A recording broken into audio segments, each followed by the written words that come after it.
أيها الإخوة الأعزاء وأيتها الأخوات الفضليات، سلام الله عليكم ورحمته تعالى وبركاته. في هذا الفيديو المبارك وبمزيد من الإيمان والتفاؤل سنتناول موضوعا بالغ الأهمية يتعلق بنا في أوقات الشدة والضيق. قد نشعر أحيانا بأن الأبواب قد أغلقت في وجوهنا وأن الحياة تضيق علينا، لكن لا ننسى أن رحمته وسعت كل شيء، وأن لطفه الخفي يحيط بنا حتى في أحلك الظروف. إلهنا الكريم يرسل لنا إشارات وعلامات تبشرنا بأن الخير قادم وأن الفرج قريب. في هذا الفيديو سنستعرض معكم 6 علامات إذا وجدتها في حياتك فهي دلالة على أن الفرج سيكون قريبا بإذن الله. قبل أن نبدأ أذكركم بالصلاة والسلام على النبي صلى الله عليه وسلم، فهي نور للقلوب وبركة في الأعمال. ولا تنسوا مشاركة هذا الفيديو ليصل إلى غيركم فيكون لكم أجر الدال على الخير كفاعله. ولا تنسوا أن ترددوا معنا دعاء لفك الهم والضيق والكرب سنقدمه لكم في نهاية هذا الفيديو. لنبدأ بعون الله وفضله. العلامة الأولى: البكاء وقت الصلاة. عندما يقف العبد بين يدي ربه فتنساب دموعه خشوعا وخضوعا، فهذه من أعظم العلامات الدالة على قرب الفرج. فالدموع التي تنهمر في الصلاة تعكس قلبا لينا يملأه الإيمان، قلبا أدرك عظمة الله وعلم يقينا أنه لا ملجأ من البلاء إلا إليه. وقد قال الله تعالى في كتابه العزيز: ألم يأن للذين آمنوا أن تخشع قلوبهم لذكر الله وما نزل من الحق.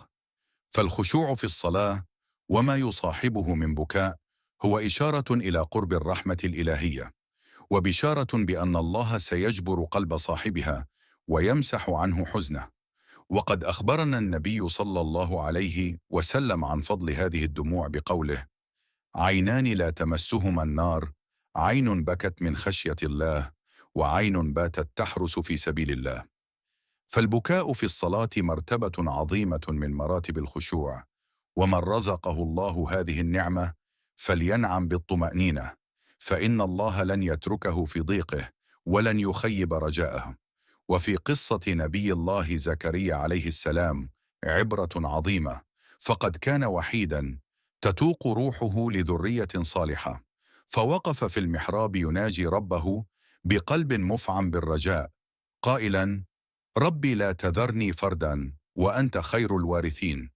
فما كان من الله إلا أن استجاب له وأكرمه بالبشارة، فاستجبنا له ووهبنا له يحيى وأصلحنا له زوجه. لذلك إذا وقفت في صلاتك وشعرت بأن قلبك رق وعيناك تفيضان بالدموع، فاعلم أن الله يقرأ ما في صدرك ويعلم حاجتك، وأن الفرج بات قريبا. فصل بطمأنينة وناجي الله بصدق، وارفع يديك بالدعاء، فهو الكريم الذي لا يرد سائله، وهو الرحمن الذي يرى دموعك ويسمع أنينك ويعلم صدق تضرعك.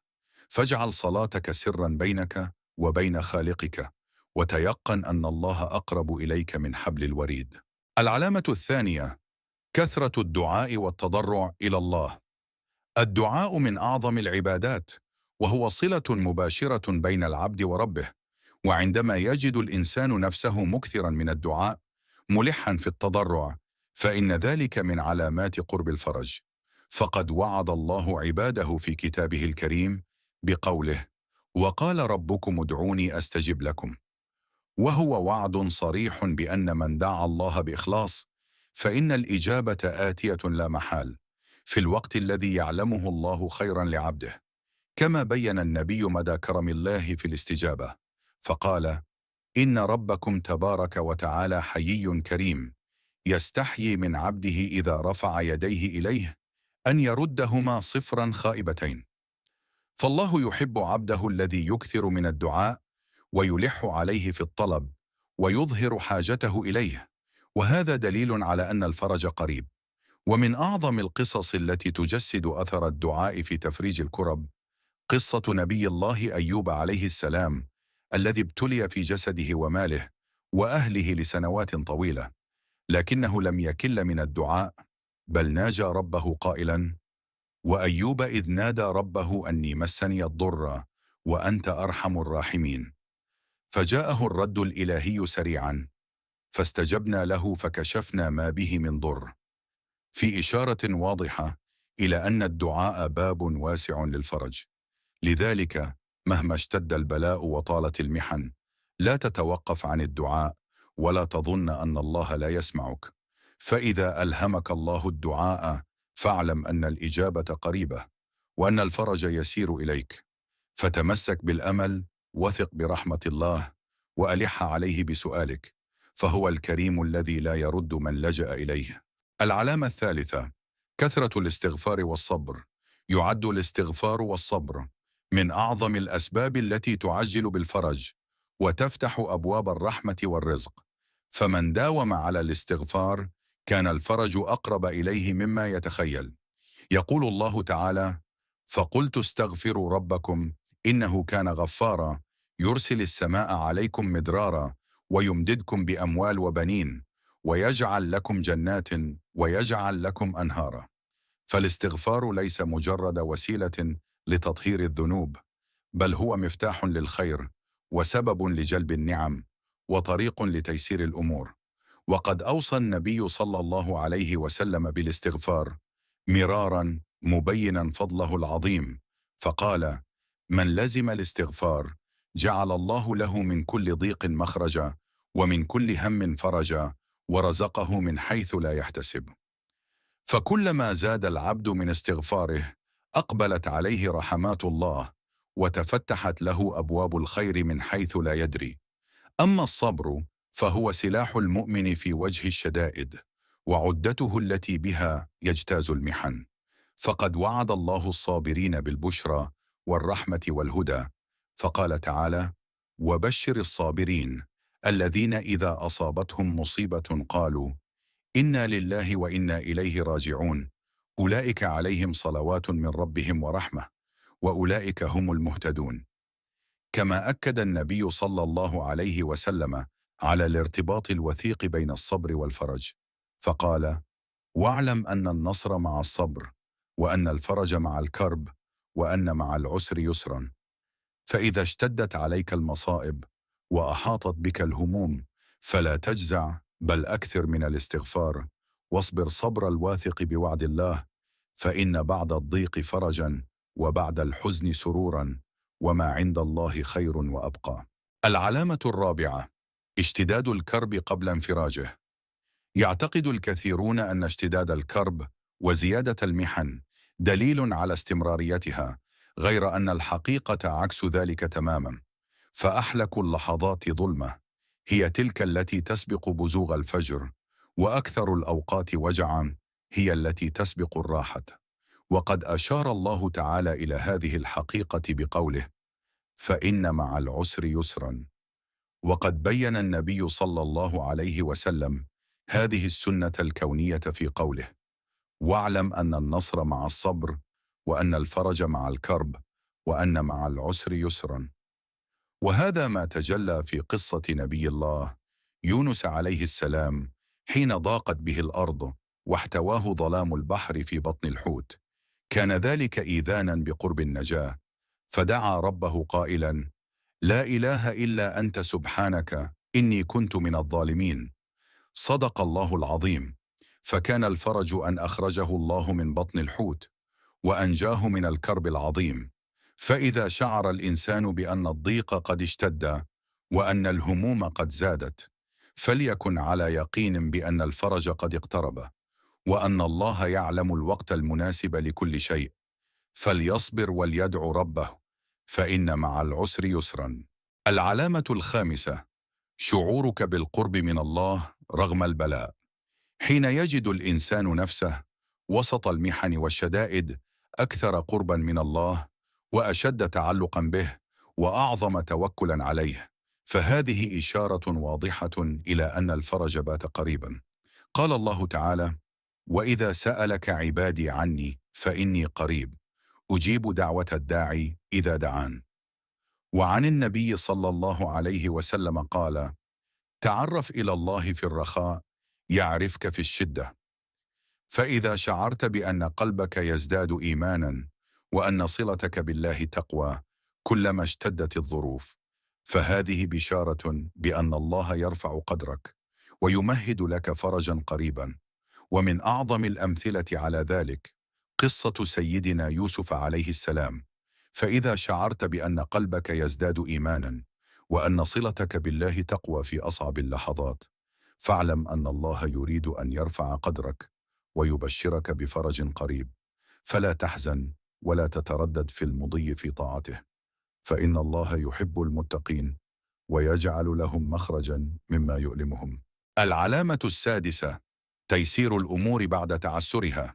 عندما تبدأ عقد الحياة في الانفكاك، وعندما ترى الأبواب المغلقة تفتح أمامك بعد طول إغلاق، فاعلم أن الفرج بات قريبا.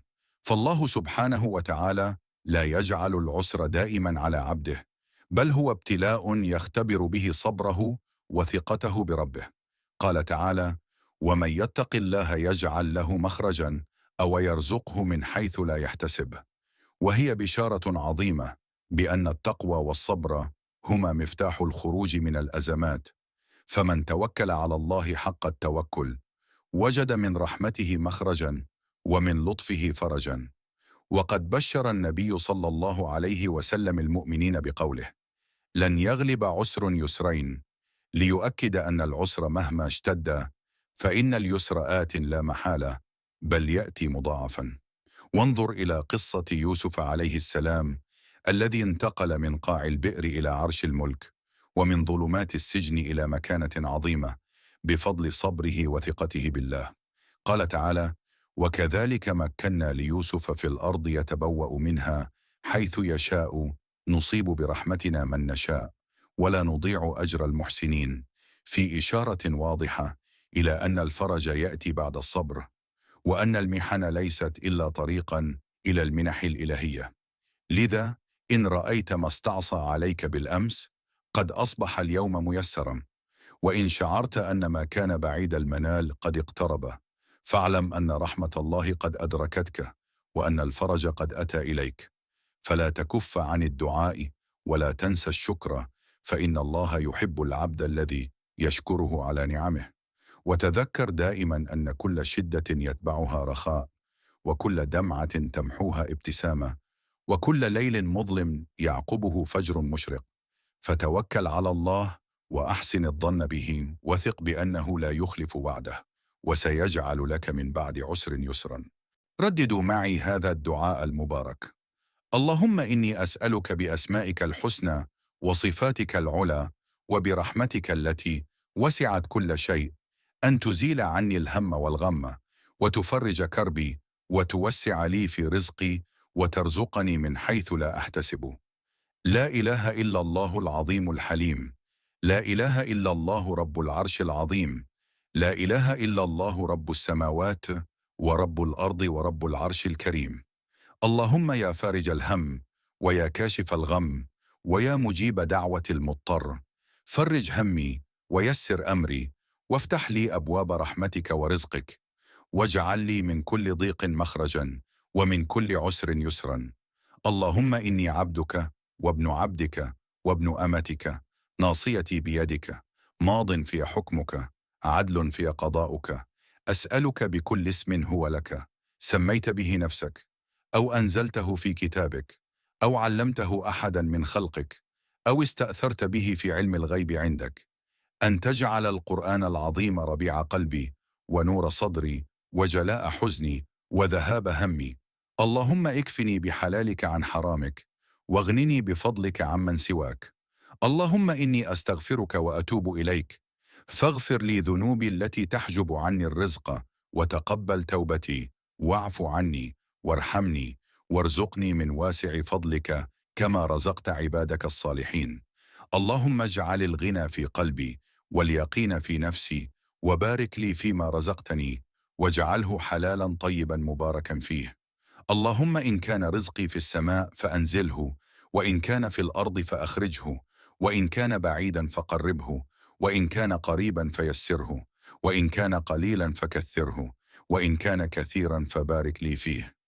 يا واسع الرزق، يا فتاح، يا عليم، افتح لي أبواب فضلك ورحمتك، وأكرمني بكرمك، ووفقني لشكر نعمك. لا إله إلا أنت، سبحانك إني كنت من الظالمين.